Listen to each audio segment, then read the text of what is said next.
Ladies and gentlemen, peace starts within. It's not something you find, it's something you create. See, we often look for peace like it's hiding under a rock, or we're waiting for the stars to align, for the world to calm down. But here's the truth. Peace isn't something you stumble upon. It's not out there waiting for you in some distant corner of the world. No, peace begins with you. Right where you are, no matter what's going on around you. It's a state of being, not a destination. You create peace when you decide that the noise outside doesn't control the stillness inside. Life will throw chaos your way every single day. Problems, arguments, setbacks, they're coming. You can't stop that. What you can do is decide how you respond to them. You can let the world dictate your mood, or you can take charge of your spirit. Peace isn't about everything being perfect. It's about choosing calm when everything feels imperfect. It's about learning to sit with discomfort and not letting it rule over you. And listen, creating peace within doesn't mean ignoring the mess or pretending the bad stuff doesn't exist. No, it means facing it head on. It's standing in the middle of your challenges and saying, I'm not going to let this break me. Because peace doesn't mean the absence of problems. It means the presence of strength, discipline, and self-control. Think of it like this. Your mind is a garden. If you don't take care of it, weeds of anger, frustration, and fear will grow. They'll take over if you let them, but when you tend to that garden, when you water it with positivity, patience, and understanding, that's when peace blooms. And it doesn't just bloom for you, it radiates to the people around you. Creating peace within takes work. It takes reflection, self-awareness, and sometimes a whole lot of letting go. You have to let go of grudges, let go of that need to always be right, and let go of the things you can't control. It's not easy.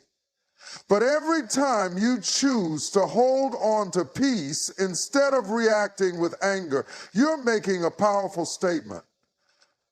You're saying, I'm bigger than this moment. I'm bigger than this conflict. Here's the thing, when you carry peace inside, you're not just helping yourself, you're helping everyone around you. People feed off energy. If you walk into a room full of tension, but you carry peace, you shift the atmosphere. Your calm becomes contagious. It's like a ripple in the water. One small drop can create waves.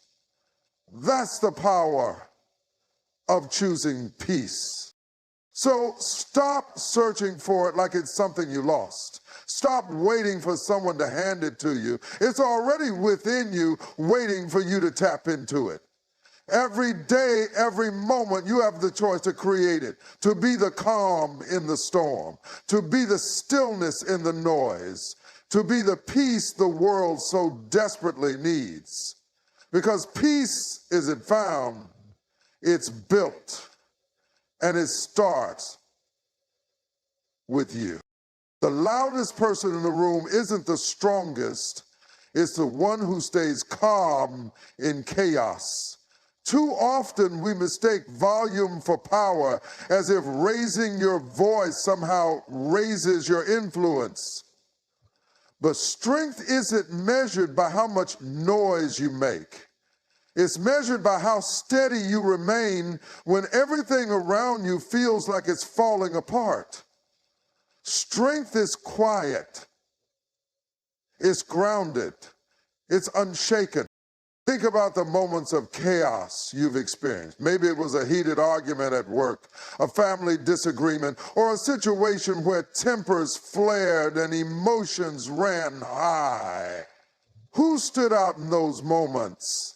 Was it the one yelling, slamming their fist, trying to dominate the room with sheer force? Or was it the person who listened, who kept their composure, who didn't let the storm outside pull them into the chaos. That's true power. The ability to remain calm when the world is anything but. Staying calm in chaos isn't just a personality trait, it's a skill. It's the result of self-control, awareness, and discipline. It's easy to react. It's easy to let emotions drive you, to match the energy of the noise around you, but it takes real strength to pause, take a breath, and choose a different path. Calmness doesn't mean you're disengaged or indifferent. It means you're intentional. It means you're in control of yourself rather than letting the chaos control you. There's a saying, don't wrestle with a pig. You both get dirty, but the pig likes it. In the same way, when you engage with chaos on its level, you're not solving anything, you're just feeding into it. When you yell back, when you let frustration dictate your actions, you're not calming the storm, you're adding to it. But when you stay calm, you take the air out of the room, you take the power away from the chaos, because now you're not reacting, you're responding. And there's a big difference between the two. Reaction is instinctive. It's what happens when you let your emotions take the driver's seat. It's often loud, impulsive, and messy. Response, on the other hand, is deliberate. It's thought out. It's a result of taking a moment to process what's happening, to assess the situation, and to act with intention. The strongest person in the room doesn't need to shout to be heard. They don't need to dominate to lead. Their presence speaks for itself. When you stay calm in chaos, you become the anchor in the storm. People notice. They gravitate toward that energy. In a world that often feels loud and frantic, calmness is magnetic. It's a sign of confidence and security. It shows that you're not easily rattled, that you trust yourself enough to stand firm no matter what's going on around you. And that kind of strength is far more impactful than any amount of shouting could ever be. Calmness also gives you clarity. When everyone else is running around in panic, making rash decisions or saying things they might regret later, the calm person is the one who can see the bigger picture. They're the ones who can think critically, solve problems, and find solutions because their mind isn't clouded by the chaos. Strength isn't about overpowering others. It's about bringing order to disorder. It's about being the one who can lead by example, not through force, but through steadiness. When you choose peace, you don't lose. Your power multiplies. The idea of choosing peace is often misunderstood. Some people see it as a sign of weakness, as though choosing to avoid conflict or refusing to retaliate means you're backing down or surrendering. But that's not true at all. In fact, choosing peace is one of the most powerful things you can do. It takes far more strength to stay composed, to forgive, and to move forward without resentment than it does to act out of anger or aggression. When you choose peace, you're not giving up your power, you're channeling it in a way that's intentional and effective. It's easy to get caught up in a moment, to react with frustration or lash out when someone wrongs you, but where does that lead? More conflict, more division, and often more regret.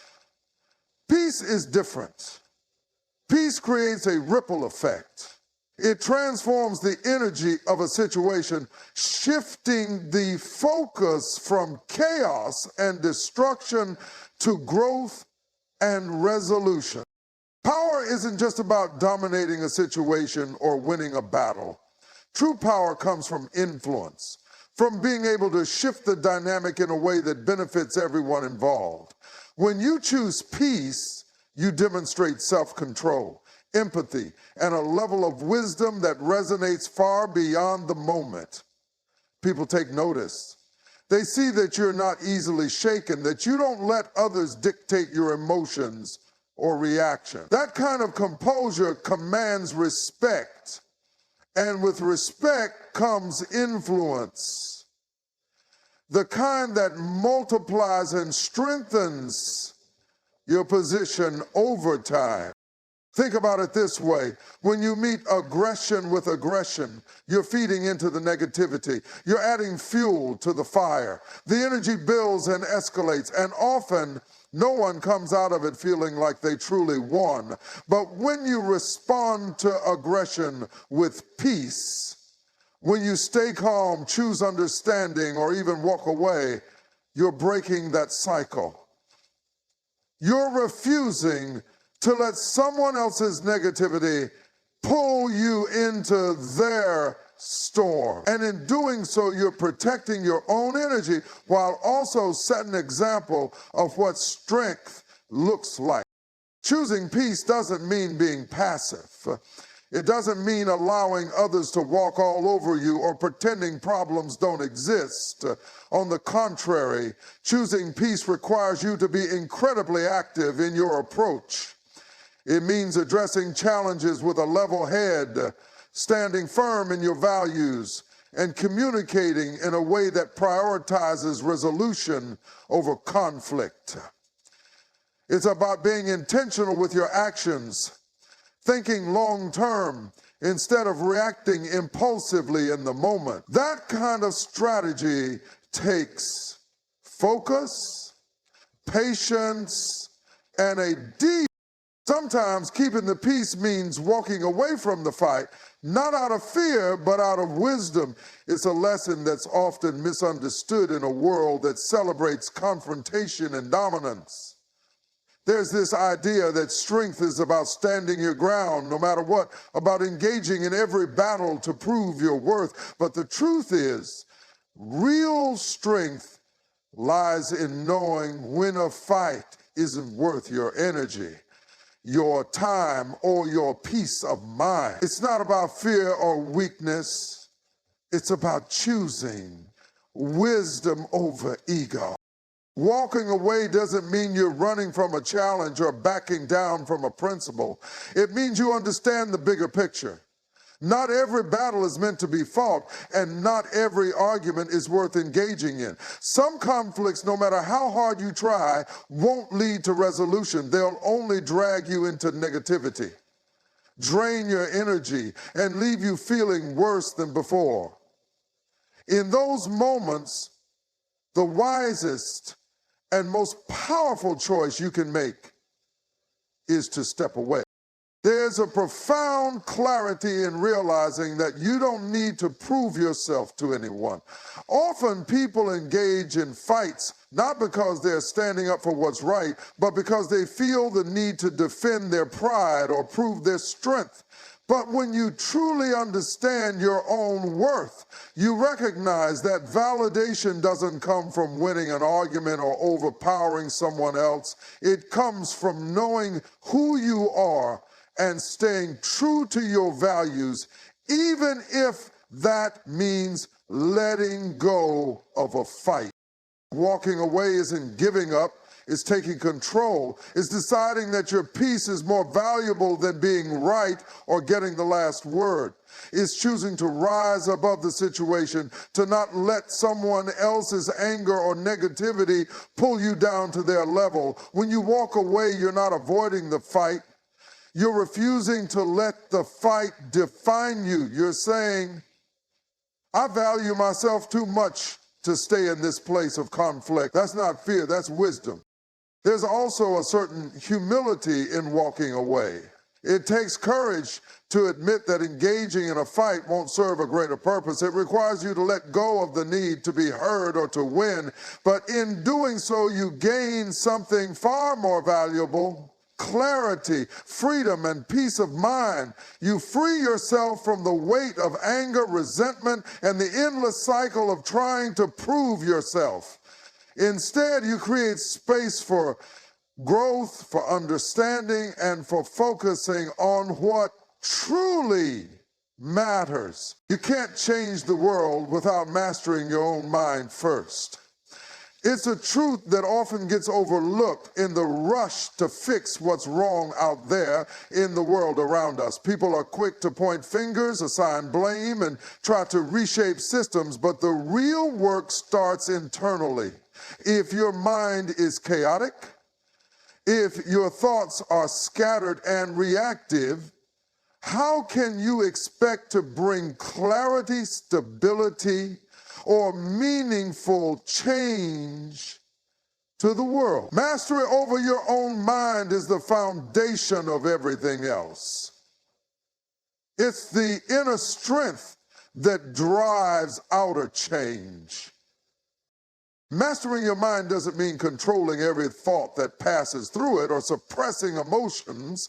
It means developing awareness, understanding how your mind operates, and choosing how to respond to what life throws at you. It's about becoming the driver, not the passenger in your own life. Your mind is like a compass. It guides your actions, your decisions, and how you interact with the world. If your compass is off, you'll find yourself wandering aimlessly, reacting to circumstances instead of shaping them. When your mind is undisciplined, it's easy to get lost in distractions, negativity, and doubt. You spend energy worrying about things you can't control, reacting impulsively, or getting caught up in the opinions and judgments of others. But when you take the time to understand and strengthen your mind, you gain clarity. You begin to see situations for what they are, not what your fears or assumptions make them out to be. That clarity allows you to make better choices, to act with purpose instead of reacting out of habit. Changing the world is a big task, and it requires resilience, focus, and an unshakable sense of purpose. All of that comes from within. The world is full of challenges, setbacks, and distractions that can easily derail you if your mind isn't strong. Mastering your mind means building the mental toughness to stay committed to your goals even when things get hard, to keep going even when doubt creeps in, and to stand firm in your values no matter what noise surrounds you. It's not just about resilience, though. Mastering your mind also means cultivating compassion, empathy, and understanding. If you want to change the world, you have to connect with people, understand their struggles, and see things from their perspective. That kind of connection starts with self-awareness. When you understand your own thoughts and emotions, you're better equipped to understand others. You become more patient, more open-minded, and more capable of finding solutions that bring people together instead of pushing them apart. True mastery of the mind is also about focus. The world is full of distractions, pulling your attention in 100 different directions.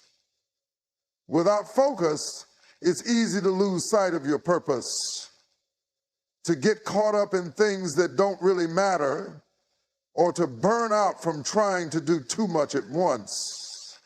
When you've mastered your mind, you can filter out the noise and stay locked in on what's important. You learn to prioritize, to say no when necessary, and to channel your energy into the things that truly make a difference. Fear is another obstacle that holds many people back from making a real impact. Fear of failure, fear of judgment, fear of stepping outside of your comfort zone. Mastering your mind means learning to face those fears, to recognize them for what they are, and to move forward anyway. It's not about eliminating fear altogether. It's about not letting it control you. When you have control over your mind, you can acknowledge fear without being paralyzed by it. You can take risks, embrace challenges, and push past the limits you once thought you had. You can't change the world from a place of chaos or uncertainty. The world needs leaders who are calm, focused, and grounded. It needs people who can see the bigger picture, who can navigate challenges without losing sight of their vision, and who can inspire others to do the same. All of that starts with mastering your own mind. It's not an easy process. It takes time, effort, and a willingness to confront your own weaknesses and blind spots. But the rewards are worth it. Because once you've mastered your mind, you're not just equipped to change the world, you're unstoppable. Don't let someone else's storm pull you under. Be the calm. Life is full of people whose chaos threatens to spill over into your own. Their anger, their frustrations, their negativity, and their drama can feel overwhelming, as if you're standing in the middle of a storm that's not even yours.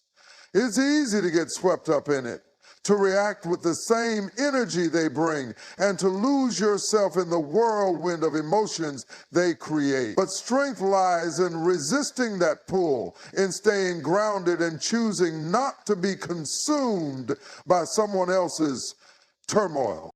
It takes self-awareness to recognize when someone's storm is affecting you. These storms come in many forms. An argument, a bad mood, a toxic relationship, or even the negativity of a stranger. Sometimes the storm comes disguised as something personal, and you feel the urge to defend yourself or respond in kind. But more often than not, their chaos has nothing to do with you. It's a reflection of what they're going through. And if you're not careful, you can find yourself caught up in something that wasn't yours to begin with. That's why it's so important to be intentional about the energy you allow into your life. Being the calm doesn't mean ignoring the storm or pretending it doesn't exist. It means choosing how you engage with it, or whether you engage with it at all. It means taking a step back, observing the situation, and deciding how best to respond. Often, the most powerful response is no response at all. Walking away, setting boundaries, or simply refusing to match the storm's energy can have a greater impact than any words or actions you might use in the heat of the moment. It's not about avoiding conflict. It's about protecting your peace. Calmness is contagious in the same way chaos is. When you refuse to let someone else's storm affect you, you don't just protect yourself. You set an example for others. You show that it's possible to stay grounded, to choose peace, even in the face of conflict. That kind of energy has a ripple effect. It can diffuse tension, shift the tone of an interaction, and even inspire others to do the same. But to do that, you have to be intentional about cultivating your own inner calm in the face of division. Be the bridge. Division has a way of seeping into every corner of life, whether it's in families, communities, workplaces, or even entire nations. It separates people, creates conflict, and fosters a sense of us versus them that can feel impossible to overcome. The instinct in moments of division is often to take a side, to dig in, to defend your point of view and prove the other side wrong. But true strength, true leadership, lies in resisting that urge and choosing instead to build a connection. Being the bridge is not about choosing a side. It's about finding the common ground that lies between them. Bridges are not built overnight, and they don't build themselves. It takes effort, patience, and an intentional desire to connect where others would rather divide. It means standing in the middle where tensions are often highest and refusing to be pulled in either direction. That requires courage, because being the bridge is not a comfortable place to be. It's much easier to join the crowd, to align yourself with people who think and act like you, and to dismiss those who don't. But division only grows when we let the distance between us remain untouched. Being the bridge requires stepping into that space and doing the hard work of bringing people closer together. To be the bridge, you have to listen, not just to respond, but to understand. Division thrives when people feel unheard, when they believe their perspectives, experiences, or fears are dismissed or invalidated. Listening is the first step to dismantling that barrier. It's about creating a space where people feel safe to share their thoughts, even when those thoughts differ from your own. Listening doesn't mean you have to agree with everything you hear, but it does mean acknowledging the humanity behind the words. It's about recognizing that even in disagreement, there is value in understanding someone else's point of view. Being the bridge also means seeking empathy even when it's hard. It's easy to empathize with those who think like you, act like you, and share your experiences, but the real challenge and the real opportunity lies in extending that empathy to those who seem most different. Empathy is not about excusing harmful behavior or compromising your principles. It's about seeing the person behind the opinion, understanding the fears or beliefs that shape their actions, and finding a way to connect with them on a human level. Division often stems from fear of change, fear of the unknown, fear of losing something valuable. When you choose to be the bridge, you address that fear not with judgment, but with understanding. You show people that connection doesn't mean giving up who they are, but rather finding a way to coexist and thrive together. It takes discipline to respond to fear with kindness instead of frustration. But that kindness is what ultimately breaks down walls and builds trust. So as we stand here today, let's remember that keeping the peace is not about silence or surrender. It's about strength, courage, and an unwavering commitment to something greater than ourselves. Peace is not passive, it's active, intentional, and powerful. It's the quiet voice in the storm that refuses to be drowned out by chaos, the steady hand that reaches across divides, and the disciplined heart that chooses compassion over conflict. Keeping the peace starts within.